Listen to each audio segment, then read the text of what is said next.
நம்ம இது பண்ணிட்டு இருக்கோம் வச்சுக்கோங்க, பண்ணிட்டு இருக்கிறப்போ திடீர்னு ஏதாவது ஒரு சின்ன பிரச்சனை வந்தாலும் டக்குன்னு நம்ம வந்து ஒரு மனசளவில் ஒரு டிப்ரெஷன், மனசளவில் ஒரு சோர்வு டக்குன்னு வந்தது.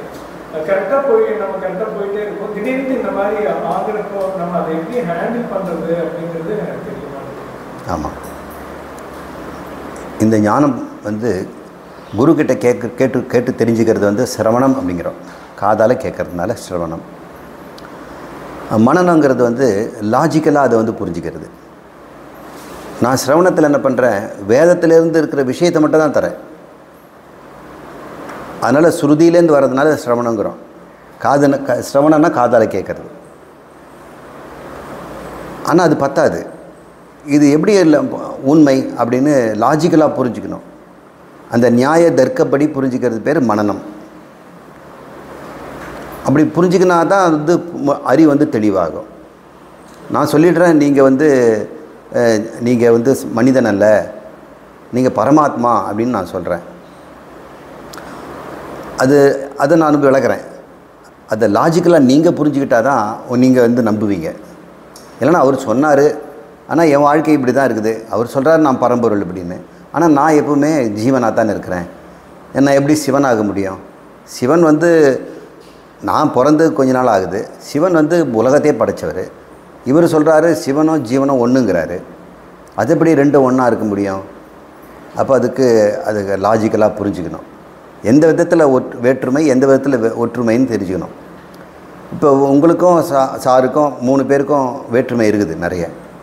ஆனால் ஒற்றுமை இல்லாமல் இருக்குது தானே. அவருக்கும் கண் இருக்குது, உங்களுக்கு கண் இருக்குது, உங்களுக்கும் கண் இருக்குது. எல்லாருக்கும் அவங்களுக்கு என்னென்ன உறுப்பு இருக்குது அந்த உறுப்பெல்லாம் உங்களுக்கெல்லாம் இருக்குது. ஒற்றுமை இருக்க தான் செய்யுது. அந்த ஒற்றுமை கண்ணுக்குள்ளேயும் பார்த்தீங்கன்னா அவர் கண் வேறு, உங்கள் கண் வேறு, உங்கள் கண் வேறு. ஒற்றுமையும் இருக்குது, வேற்றுமையும் இருக்குது.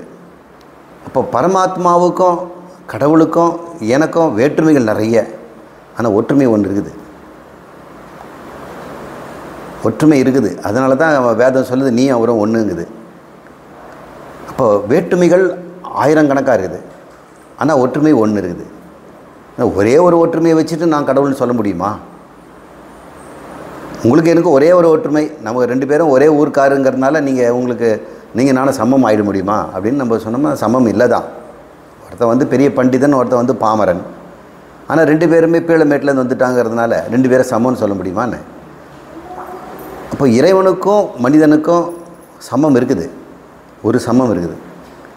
ஆனால் அசமம்னு சொல்லக்கூடிய, விஷமம்னு சொல்லக்கூடிய சமமற்றது வந்து கோடிக்கணக்காக இருக்குது. நீங்கள் அதெல்லாம் தள்ளிட்டு நீங்கள் இது ஒன்றை காட்டி நீ கடவுள்னு சொன்னால் நான் எப்படி ஏற்றுக்குவேன் அப்படின்னு நீங்கள் சொல்லலாம்.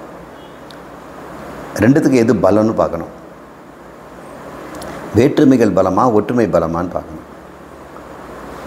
அந்த ஆராய்ச்சி செய்ய பேர் மனநம்னு பேருங்க. அது செய்த பிறகு தான் எவ்வளோ வேற்றுமை இருந்தாலும் இந்த ஒற்றுமை அடிப்படையில் நாங்கள் 2 பேரும் ஒன்று தான் அப்படின்னு நம்ம வந்து ஒத்துக்கிறோம். சரி, இப்போ வந்து மனசளவில் உங்களுக்கு புத்தி அளவில் நீங்கள் வந்து புரிஞ்சுக்கிட்டீங்க. என்ன புரிஞ்சுக்கிட்டேன்? நான் கடவுள்னு புரிஞ்சுக்கிட்டீங்க.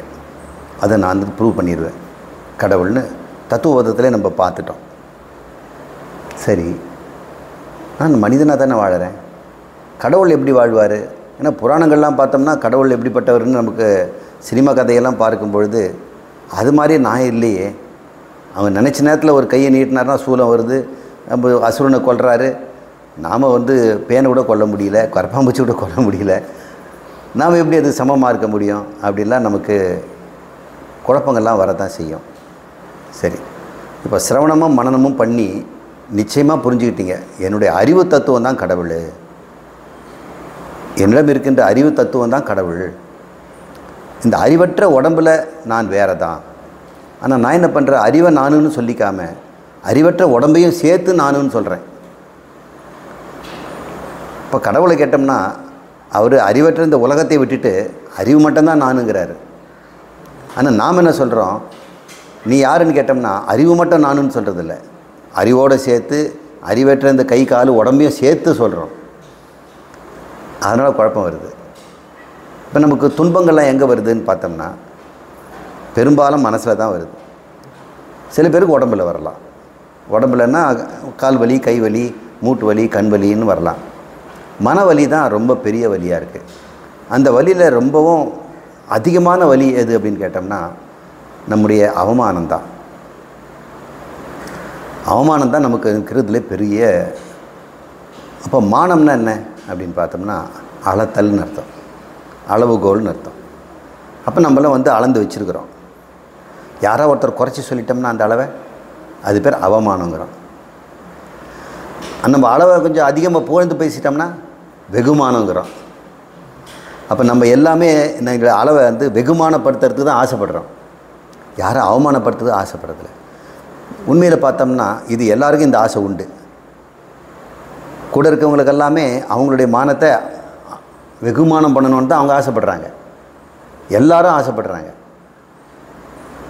அப்போது நீங்கள் என்ன பண்ணணும், மற்றவங்களுக்கு வெகுமானம் கொடுக்கணும். இல்லை, நீங்கள் கொடுத்துருந்தீங்கன்னா உங்களுக்கு வெகுமானம் கிடைக்கும்.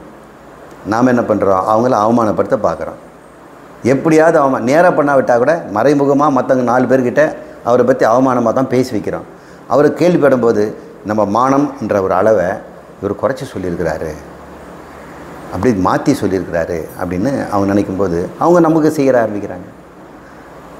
அப்போ எல்லாருமே மன வலியில் கஷ்டப்படுறாங்க. ஏன், மானம்னு ஒன்று வச்சுருக்கிறதுனால தானே. உன் அளவு இவ்வளோ இருக்கிறதுனால அவன் குறைக்க பார்க்குறான். நான் அளவே இல்லாமல் பண்ணிட்டேன்னா அப்படின்னா மானமே இல்லைன்னா என்னை யாரும் அவமானப்படுத்த முடியுமா? என்னை பற்றி ஒரு மானமே இல்லைன்னு வைங்க. நான் ஒரு பண்டிதன், நான் பெரிய பாடகன், நான் ஒரு பெரிய சினிமா நடிகன், எனக்கு கோடிக்கணக்கான ரசிகர்கள் இருக்கிறாங்கன்றது உனக்கு அளவாக இருக்குது. அப்போ அந்த அளவை ஒருத்தன் குறை சொல்லும்போது தானே உங்களுக்கு வந்து கஷ்டமாக இருக்குது. இப்போ உங்கள் அளவை நீங்கள் ஏன் அவ்வளோ தூக்கி வச்சிங்க? அது உண்மையா? உண்மையிலே நீங்கள் அந்த அளவு நிற்குமா? எத்தனை காலமாக இந்த அளவு இருந்தது உங்களுக்கு? ஒரு சினிமா நடிகன் கதையை எடுத்துக்குவோம். அவன் 20 வயசில் நடிக்க ஆரம்பித்தான். அதுக்கப்புறம் ஒரு 40 வயசில் அவனுக்கு பெரிய புகழெல்லாம் வந்து அவனுக்கு கோடிக்கணக்கான சொத்துக்களும் பொருளாதாரமாக வந்துடுச்சு. அவங்களுக்கு இல்லாமா போட்டுட்டு தெரியுங்களா? இது குடிச்சிக்கிட்டே பேசலாமா?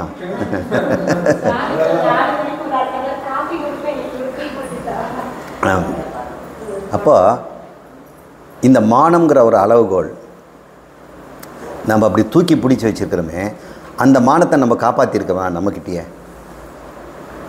நம்ம மானத்தை நம்ம காப்பாற்றிருக்கிறோமா அப்படின்னு பார்த்தா நம்ம நிறைய தடவை அந்த மானத்துக்கு கம்மியாக தான் செய்திருக்கிறோம். அவங்க நினைக்கிற அளவுக்கு நம்ம வாழ்ந்துட்டுருக்கிறோமா? ஒரு தலைவன்னு சொல்கிறாங்க, அது ஒரு மானமாக வச்சுருக்கிறான்.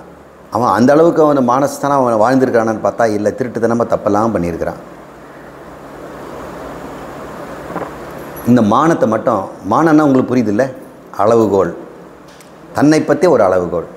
இப்போ என்னை பற்றி ஒரு அளவுகோல் வச்சுட்டேன்னா மற்றவங்களும் அதை வச்சு தான் அளக்கிறேன். ஆளாளுக்கு ஒரு இன்ச்சு டேப் வச்சுட்டு அளந்தோம்னா அது எப்படி அளவாக இருக்க முடியும்?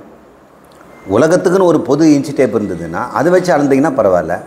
ஒரு பூக்காரமாக அவங்க குட்டை கையை வச்சுட்டு ஒரு முழன்னு இவ்வளோ கொடுக்குறாங்க, கொடுங்க நாங்கள் அளந்து கொடுக்குறேன்ட்டு. இப்போ கேட்டால் உங்கள் அளவெல்லாம் வளர்ந்து என் அளவு தான் இருக்குங்கிறாங்க. இதே மாதிரி தான் நம்ம உலகத்தில் இவன் நல்லவனா கெட்டவனா பணக்காரனாங்கிறது தன்னை வச்சு தான் சொல்கிறான். ஒரு கோடீஸ்வரன் வந்து அவனை பணக்காரன்னு சொல்லணும்னா அவன் 100 கோடி வச்சுருந்தா தான் சொல்லுவான். அவங்க ஸ்கேலுக்கு அவங்க ஸ்கேல் அளவுகோல், அது பேர் மானம். இந்த மானம் உண்மையான அளவு தானா அப்படின்னு பார்த்தோம்னா இந்த அளவு அது மாறிக்கிட்டே இருக்குது. நீங்கள் 5 வயசில் ஒரு மானம் வச்சுருந்தீங்க அளவுகோல், அதுக்கப்புறம் 10 வயசில் ஒரு அளவுகோல், இளைஞனாக இருக்கும்போது ஒரு அளவுகோல், செல்வந்தானா ஒரு அளவுகோல். இப்போ உங்கள் அளவுகோலே மாறிக்கிட்டு இருக்குது.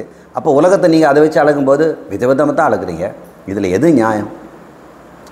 மற்றவனும் அதே மாதிரி அவங்க அளவுகோலை வச்சு முன்ன பார்க்குறான், உன் அளவுகோலை குறைக்க பார்க்குறான், நீ அவன் அளவுகோலை குறைக்க பார்க்குறோம்.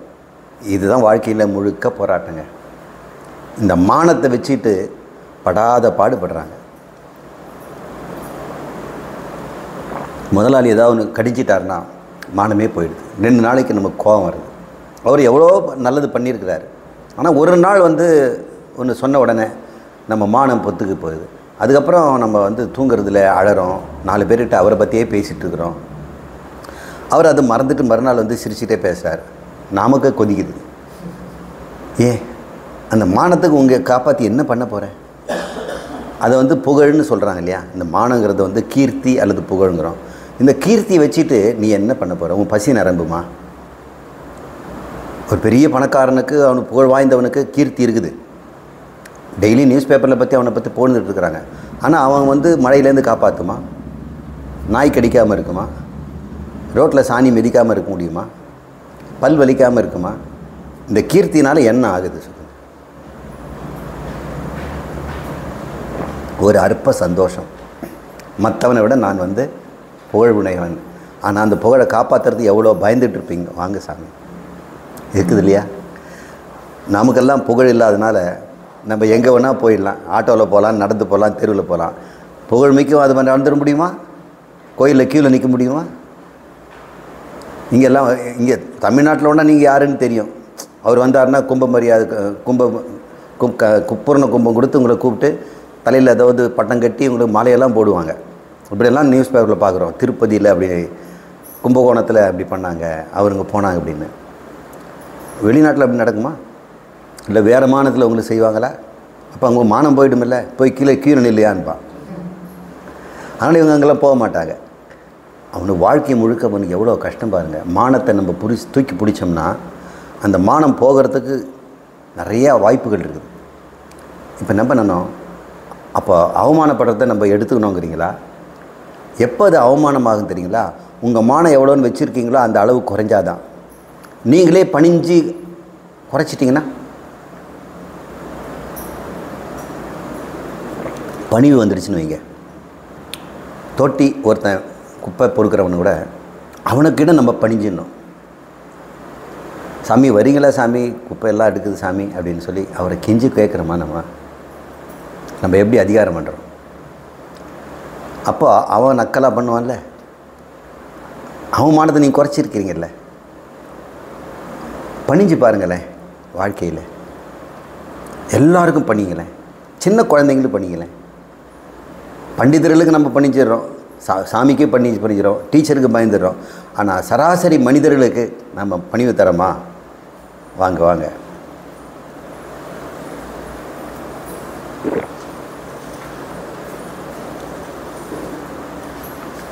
பாருங்கள், வந்துட்டாங்க. யங் பீப்புள் வந்துட்டாங்க. அவங்களுக்கு தான் முன்னுரிமை. நீங்கள் முன்னாடி வரணும். பாப்பாவா, முன்னாடி வா.